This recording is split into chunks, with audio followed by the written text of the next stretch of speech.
A historic site in Green Bay is getting a facelift. Emily Deem is live at the Fort Howard cabin in Green Bay to explain. Hi, Em. Good morning, Rachel and Pete. Hi, everybody. Okay, back in the day, people just built their home right on the ground, and that's what they exactly did out here for the Fort Howard cabin. We actually have a picture of it when it was standing, because people actually took it apart because they are preserving it. So you can see that picture, how it looked. Obviously now, the only thing that's standing out here is this fireplace and the chimney. We want to introduce you to James Hayward. He is the project manager.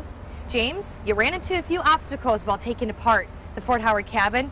Tell me about the chimney and the fireplace and what obstacle you faced there. Well, as you said, the cabin itself was built right on this grade, and when they built the foundation for the chimney, this portion here, this was supported very adequately, but our face of our hearth has been separating from the main chimney, and part of that problem was that when they built this hearth, they built it directly on the floor, much like our ancestors would do.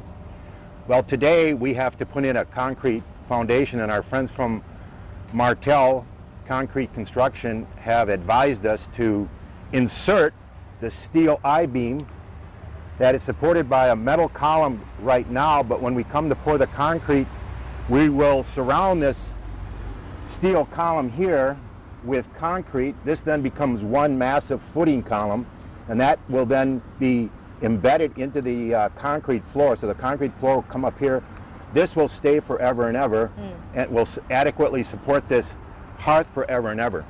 Let's talk about something that was, that is pretty amazing about the Fort Howard cabin, that the kids in the 1970s actually helped build it. Yes, the teacher, Charles Hatfield, who was their 6th grade school teacher, had these kids come in, and they did everything such as drill the holes in which these floorboards are then pegged. Here's one of the pegs right here, and they were hundreds of these holes, hundreds of pegs that were used, or what we call in our profession tree nails.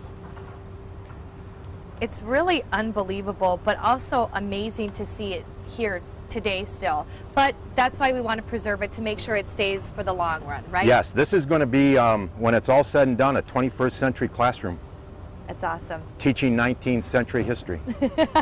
Well, James, thank you so much for being with us this morning. James is going to show us a lot more stuff later on this morning, but if you want to help donate, they need to raise $30,000. They have about $17,000. They need your help. Go to our website, fox11online.com. For more information, click on Good Day Wisconsin, and we'll send it back to you for now. Very cool. Cool pictures to look at, too. Absolutely. Thanks, Em.